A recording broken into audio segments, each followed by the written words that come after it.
Air ഇന്ത്യയുടെ Thiruvananthapuram Muscat വിമാനം അടിയന്തരമായി തിരിച്ചിറക്കി.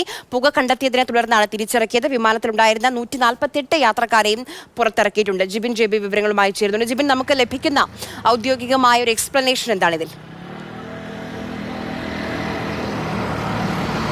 തിരുവനന്തപുരം അന്താരാഷ്ട്ര വിമാനത്താവളത്തിൽ നിന്ന് 10:45 കൂടി മസ്കറ്റിലേക്ക് പുറപ്പെടാൻ ഒരുങ്ങിയ വിമാനമാണ് ഇപ്പോൾ അടിയന്തരമായി തിരിച്ചിറക്കിയിരിക്കുന്നത്. ഈ വിമാനത്തിനുള്ളിൽ പുക കണ്ടെത്തിയതിനെ തുടർന്നാണ് തിരിച്ചിറക്കിയതെന്നാണ് നമുക്ക് മനസ്സിലാക്കാൻ സാധിക്കുന്നത്.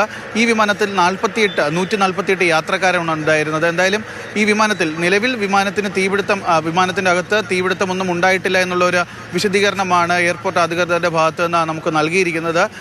എന്തുകൊണ്ട് ഈ വിമാനത്തിൽ നിന്ന് പുക വന്നു എന്നുള്ള കാര്യമാണ് ഇപ്പോൾ നിലവിൽ പരിശോധിച്ചുകൊണ്ടിരിക്കുന്നത്.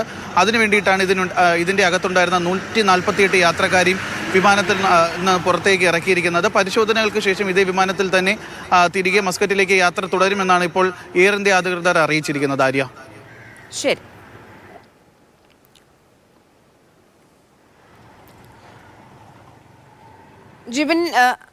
ജിബിൻ, ഈ സാങ്കേതിക പ്രശ്നം പരിഹരിച്ച് എപ്പോൾ യാത്ര തുടങ്ങാൻ കഴിയും? അതുമായി ബന്ധപ്പെട്ട് എന്തെങ്കിലും അറിയിക്കുന്നുണ്ടോ വിവരങ്ങൾ?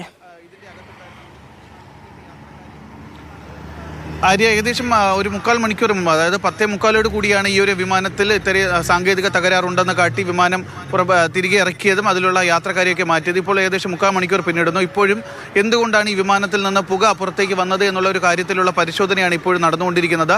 ഈ പരിശോധനകൾ പൂർത്തിയാക്കിയതിനു ശേഷം മാത്രമേ എപ്പോഴാണ് ഇത് തിരികെ മസ്കറ്റിലേക്ക് പുറപ്പെടുക എന്നുള്ള കാര്യത്തിൽ അന്തിമ തീരുമാനമാവുകയുള്ളൂ. അതുവരെ എന്തായിരുന്നാലും യാത്രക്കാരെ ഇപ്പോൾ എയർപോർട്ടിനകത്താണ് യാത്രക്കാരുള്ളത്. എന്തായാലും ഈ ഒരു വിമാനത്തിനുള്ളിലെ പരിശോധനകൾ പൂർത്തിയാക്കിയതിനു ശേഷം യാതൊരുവിധ പ്രശ്നമില്ല എന്ന് ഉറപ്പുവരുത്തിയതിനു ശേഷം മാത്രമായിരിക്കും വിമാനം തിരികെ പോവുക എന്നാണ് അറിയാൻ സാധിക്കുന്നത്. എന്തായാലും ഇപ്പോൾ ഒരു 3/4 മണിക്കൂർ പിന്നിട്ടിരിക്കുകയാണ്. 10:45 കൂടിയാണ് ഈ ഒരു വിമാനത്തിൽ നിന്ന് പുക ഉയരുന്നത് കണ്ടതിനെ തുടർന്ന് വിമാനം അടിയന്തരമായി തിരികെ ഇറക്കിയതും ഇതിലുള്ള 148 യാത്രക്കാരെ ഇവിടെ നിന്ന് താൽക്കാലികമായി മാറ്റുകയും ചെയ്തിരിക്കുന്നത്. അടിയന്തരമായി തന്നെ ഇപ്പോൾ പരിശോധനകൾ നടക്കുകയാണ്. എന്തായാലും ഉള്ളിലോ അതുപോലെ തന്നെ മറ്റ് ഭാഗത്തോ എന്തായാലും തീപിടുത്തമൊന്നും ഉണ്ടായിട്ടില്ല എന്നുള്ളൊരു വിശദീകരണം മാത്രമാണ് ഇപ്പോൾ നമുക്ക് എയർ ഇന്ത്യ അധികൃതരുടെ ഭാഗത്ത് നിന്ന് ഔദ്യോഗികമായി ലഭിച്ചിട്ടുള്ളത്. മറ്റ് പരിശോധനകൾക്ക് ശേഷം മാത്രമേ മറ്റുള്ള വിവരങ്ങൾ ലഭിക്കുകയുള്ളൂ.